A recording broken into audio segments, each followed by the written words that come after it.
Stop what you're doing and add these 5 hikes to your bucket list right now. These are my top 5 hikes of North America. Stay tuned for part 2 when we do top 5 hikes of South America. I think I'm gonna have to get more subscribers for that one. If you wanna see that, click the button down below and we'll get started right away. These are ranked in order of epicness. Number 5 is in Chautauqua Park in Boulder, Colorado on the Front Range. It is commonly known as the Flatirons. I highly recommend the Chautauqua Trail, which is the most enticing. You'll be going through this gorgeous field right towards the mountains. It's impossible to miss in my opinion. And then once you get there, you can go to the Flatirons Loop. This will be about 2 miles. If you're feeling hecka adventurous, take the first and second Flatiron Trail to the first Flatiron, which you can actually hike up. It's commonly used for rock climbers as a walk-off once they get to the top from ascending the other side. That'll be 0.6 miles uphill to over 7,000 foot in elevation. It is rated as a black diamond, so keep that in mind if you plan to go on that excursion. If you aren't down with getting yourself spooked out, it's definitely still worth the trip. This place is gorgeous. Number 4 is also on the Front Range, so Colorado is doing pretty good as far as epic hikes are concerned. This location is Lily Lake in Estes Park. It's technically in Rocky Mountain National Park, but you don't have to pay an entrance fee to get there. There is a super easy paved loop around the lake. The lake totally freezes in the winter and you can walk across it. If you're trying to get your steps in, if you're trying to get your heart rate up, go to the Ridge Trail. And if you want a super, kind of off the beaten path type of adventure, try to find Jurassic Park. It is a crag or a climbing area in this location that you can get to from the Ridge Trail. It is not on all trails or hiking projects, so you might have to do a little digging in order to get there.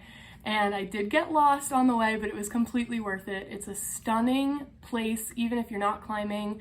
Bring a packed lunch and just enjoy the view. I forgot to mention the paved loop around the lake is 0.8 miles, and I don't know the exact distance to get to Jurassic because it was sort of off trail, but just be prepared to do a lot of uphill and some rigorous hiking. We're finally leaving Colorado for number 3, which is in Ohiopyle, Pennsylvania. It's on the border of Ohio. That's how it gets the name. Again, an awesome destination, even if you're not a hiker.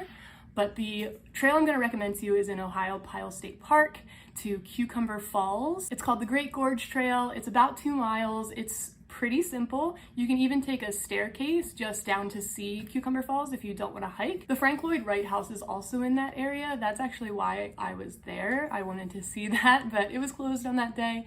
But I guess we lucked out because we wouldn't have ended up going on this hike if the house wasn't closed. Number 2, if you've been around the channel, you know, is Buttermilk Falls in Ithaca, New York. Buttermilk State Park is great for literally everyone. You can swim, you can sit and eat brunch, you can have a little hike, you can have a big hike.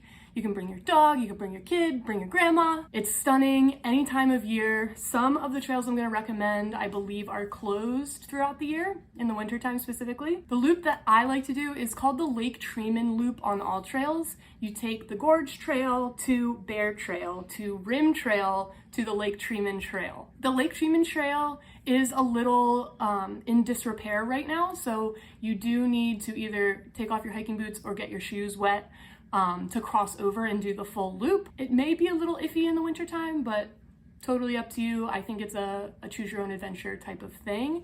That full loop comes in at around 5 miles, but you can do any part of it and you can loop back at multiple different points. Even if you only do an out and back and don't go to the full Treman loop, it's still so gorgeous because seeing the gorge from one direction and then the other direction is still, I think, such a cool experience. Please, please, please